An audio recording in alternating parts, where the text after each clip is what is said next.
In this video, we have an absolutely epic CGC unboxing of Silver Age comics with classic runs from Tales to Astonish, Tales of Suspense, Journey into Mystery, Amazing Fantasy. Truly a treat of a video. Stay tuned.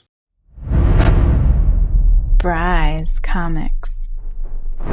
Wednesday at 5 p.m. Pacific time on my Whatnot, we're giving away 50 CGC slabs back to back to back. Good stuff too. And if you win 2 of these giveaways in the same stream, you get to spin a wheel. And on that wheel is 5 prizes, 4 premium slabs, and a stack of cash, $1,000 in $1 bills. I hope to see you there. Link in the description for $15 towards your first purchase. I'll also have some items in the Buy It Now for $15, so you can get a free item no matter what. You just have to pay for shipping on your first purchase, but there is no charge if you win one of the giveaways. That is all included. I really hope to see you there. Thank you for an awesome year. Merry Christmas to all of you, and Happy New Year.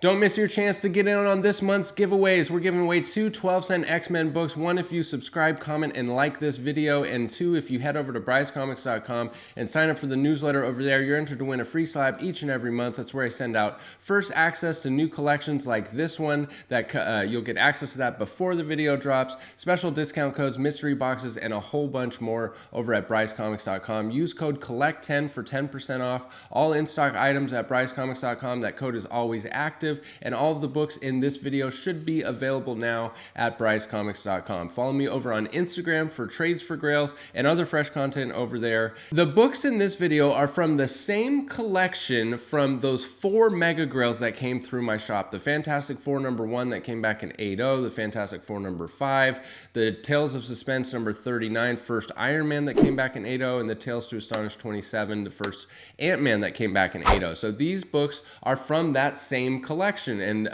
the sellers brought in the rest of the books that they had found that day. We did those 4 Mega Grails first, and then they decided they wanted to go ahead and move the rest of the books. So I bought them from them outright for $5,250. And then also part of the deal was I would get any of the books that they wanted to keep in that collection for sentimental reasons and things like that. I would get those pressed, cleaned, and graded for them as part of the deal. And so these are the books that I pressed and cleaned and got graded that just got back. The other ones I sold raw on Whatnot. I spent an extra $2,500 in grading fees, and then of course I also pressed and cleaned them myself, which I think it took me about 3 weeks to get through all these books, about 50 books. Some of them I spent a lot of time on, like several days. Some of the bigger ones, pressing 2, 3, 4 times just to make sure they were just as clean and as pressed as they could possibly get.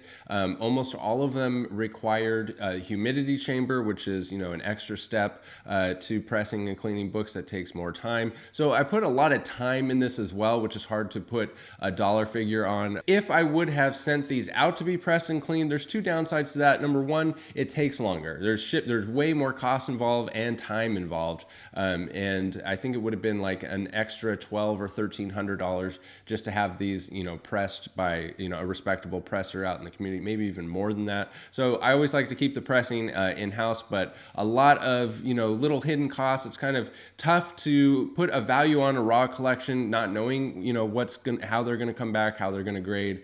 But I do believe that I should be able to easily double my money when it's all said and done. However, a lot of time and effort and everything went into this as well, but I think it's a win-win on both sides. The sellers got to unload it for a fair price all at once, and I'll get to double my money after I put a lot of sweat equity and work into it. So with that said, let's hop into these books. Starting off here with Richie Rich #1, the first solo series for Richie Rich from 1960. And this is an example of a book with high aesthetic appeal. It has really deep yellow color strike, some nice gloss on it, a really cool example of the first solo series for Richie Rich in a 6.0.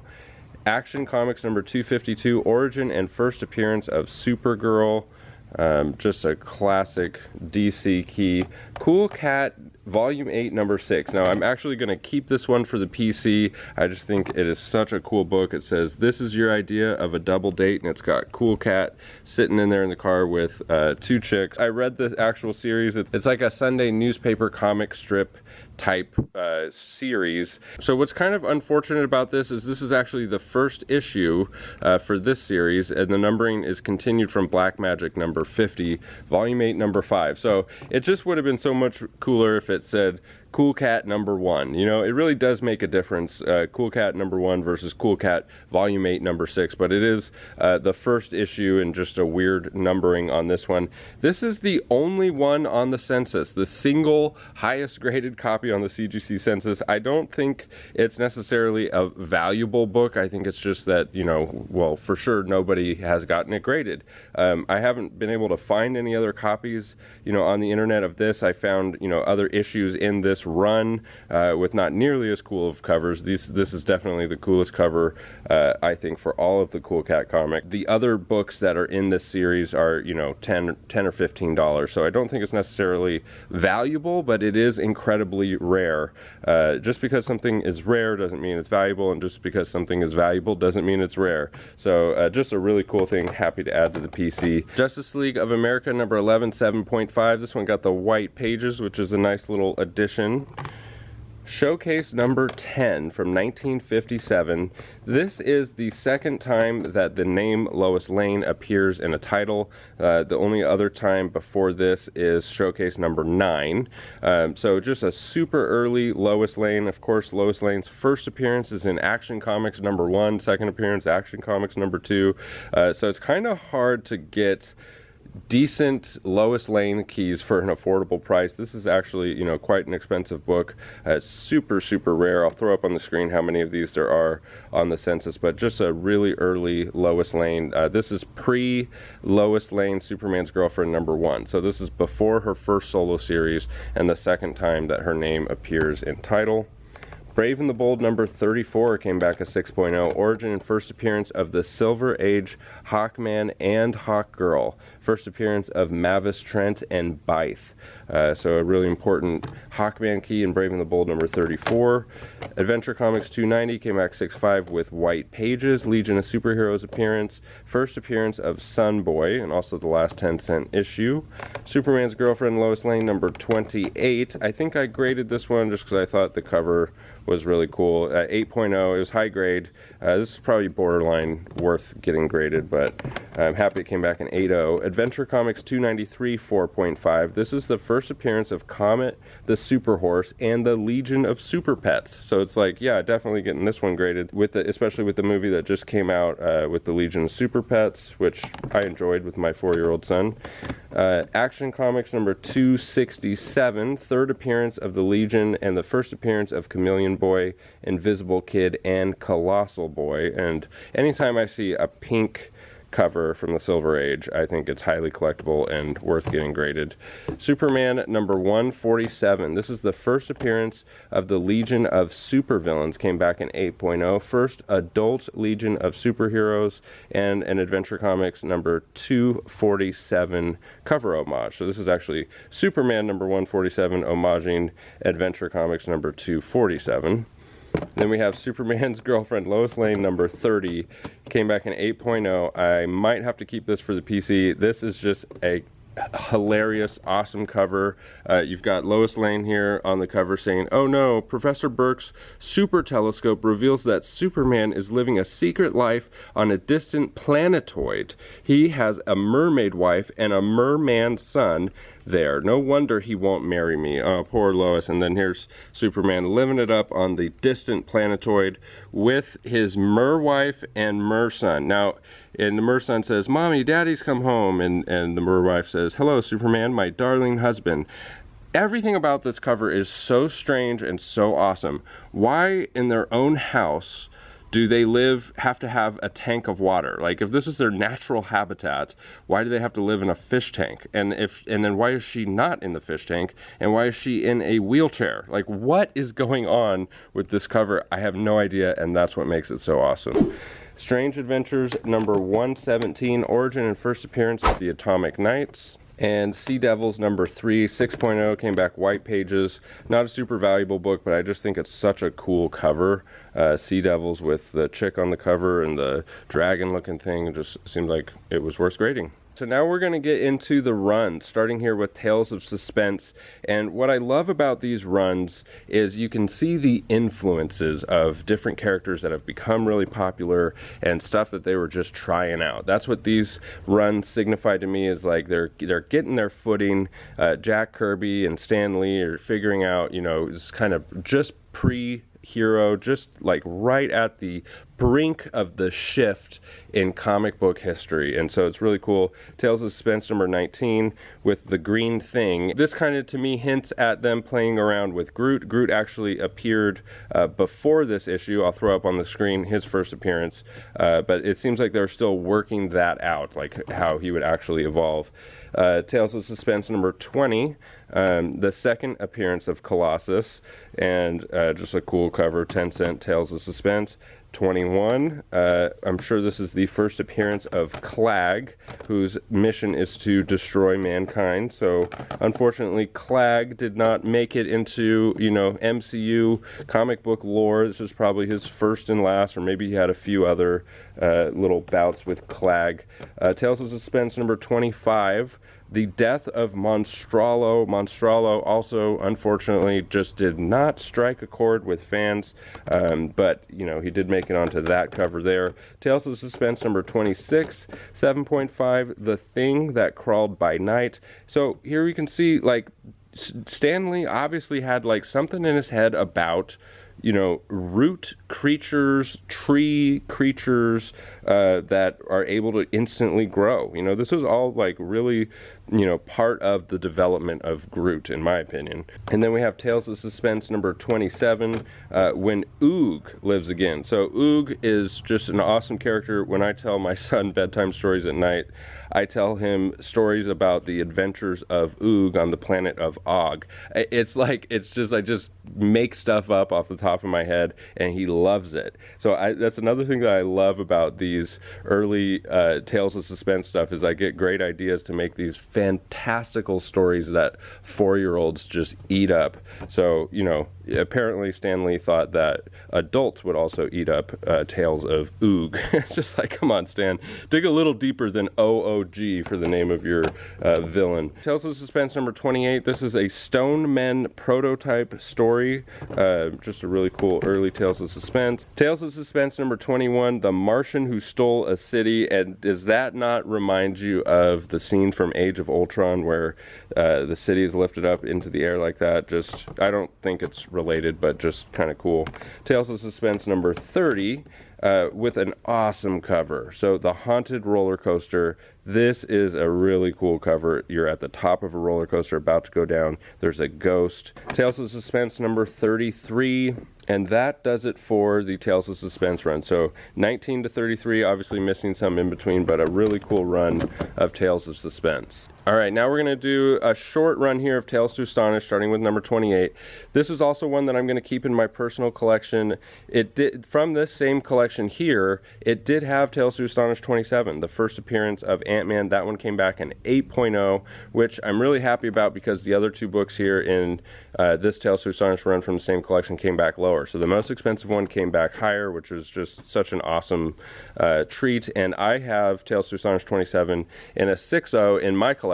So this will go perfectly with that Tales to Astonish 28. And what I love about this book is this is the first issue after the first appearance of Ant-Man. Ant-Man was in Tales to Astonish 27, and it was supposed to be a one-off. I think the way comic books are released, they probably had already written and sent to the printer both issues 27 and 28. So when this was already written and sent to the printer, it was before they knew about the success of Tales to Astonish 27. And I think they were just trying stuff out. So in Tales to Astonish 27, the first appearance of Ant-Man, the same thing happens here. You have Hank Pym who concocts a magic serum and drinks the serum and becomes Ant-Man. And so here in this issue, they're like, let's try it with Gorilla Man. So this is the first appearance of Gorilla Man, and it just did not work. Fans did not respond well to Gorilla Man. But Ant-Man, this whole wave of fan mail came in saying, bring back Ant-Man. At the end of Tales to Astonish 27, it says the end. Like, this is the end of Ant-Man. It was just supposed to be a little backup story. They had no idea that it would work, so that's why I think this book is so cool. Tales to Astonish number 29, When the Space Beasts Attack. So again, they're just trying stuff. Space Beasts didn't go anywhere, unfortunately. Amazing Fantasy number 9. So unfortunately, this collection did not have number 15. I think it went, so here we have 9 and 10. I think that might have been the only ones in the collection is 9 and 10. So a 7.0 for 9, a 6.5 for 10. And then we get into the Journey into Mystery, which have some incredible covers. And, you know, one of the things that's really cool about this collection is, you know, the color strike and presentation of a lot of these books is superior. So here's Journey into Mystery 66, the second appearance of Zemu the Titan, which is a Hulk prototype. So what's awesome about this one, though, is the cover. The Return of the Hulk. You've got Zemu the Titan right there on the cover. Look at this furry creature with some abs. Furry creature with abs. Just a Hulk prototype. Killer cover. Awesome color strike on this one. And then we have Journey into Mystery number 76. The genie with the light brown hair. So this is actually a price variant. So I didn't notice this when I sent it in, but right here, the 10-cent normal price is blacked out and they put a 12-cent price on it. And I'm going to have to look into this. I'll put something up on the screen if I can figure out what's going on with this. But this is the price variant for Journey into Mystery number 76. Journey into Mystery number 77. Again, just a killer, you know, horror type cover with the ghost and the haunted mansion. It's just really cool cover for that one. Journey into Mystery number 80. I believe there is a full page ad in here for Hulk number 1, or one of the major grails. This is from 1962. Just a really cool Journey into Mystery. Now we get into the Strange Tales. Strange Tales 83, 10 center, Grog. I'm going to have to make up a story about the adventures of Grog to my son next. Then we have Meccano in Strange Tales number 86. Then we have Strange Tales number 92. Number 93, featuring the Wax People. Strange Tales number 98 came back in 8.0. And Strange Tales number 100, Atomic Explosion Panel. And it's an early awesome Strange Tales. Almost forgot this heavy hitter right here, Green Lantern number 7, the origin and first appearance of Sinestro, and the first appearance of Turga. Came back in a 7.0, very respectable grade for this book, difficult to find in high grade, and Atom number 2, which came back in 8.0. So this is a random stack of books that came in from various collections and stuff that came back in this submission. Green Lantern number 85, Speedy is revealed as a junkie. This is that classic anti-drug story. Amazing Spider-Man Annual number 1 came back a 0.5, the first appearance of the Sinister Six, and this book has a bunch of missing pages and wraps, but it still presents pretty cool. Nice entry-level version for just a amazingly awesome Amazing Spider-Man cover. Picture News number 1 came back at 5.5. This is, you know, issue number 1 of this series with Atomic Explosion Panels. A super, super rare book. I thought it was worth grading just for those two there's 3 collectible things about this. It's Picture News number 1 from 1946. It's got the Atomic Explosion Panel and it's super rare, so I figured it was worth grading. Batman 232 and a 4.5, the first appearance of Ra's al Ghul. The origin of Batman and Robin retold. Classic Neil Adams cover. And Green Lantern number 76, another classic Neil Adams cover. House of Secrets number 81. So this is where the mystery format begins, and it's also the first appearance of Abel in title, and it's the origin of the House of Secrets, and a super, super cool House of Secrets cover. So pretty cool House of Secrets book. X-Men number 50 in a 4.0, classic Jim Steranko cover, second appearance of Polaris, an origin of the Beast, and a new X-Men logo, classic X-Men key, and X-Men 16, the third appearance of the Sentinels, just an early 12-cent X-Men. There you have it, guys. Don't forget to follow me over on Whatnot for that awesome giveaway show that we're doing on Wednesday, December 21st at 5 p.m. Pacific time. 50 CGC slab back-to-back giveaways, chance to win $1,000 in cash. Don't forget to get in on this month's giveaway. Subscribe to the channel, comment on this video, and like this video for your chance to win a 12-cent X-Men, and head over to brycecomics.com and sign up for the newsletter for a chance to win another 12-cent X-Men, and that's where you get first access to collections like this before the videos release. Follow me on Instagram for trades for grails and other fresh content over there. Thank you as always for sticking with me to the end of the video, and we'll catch you in the next one. Bye. Bry's Comics.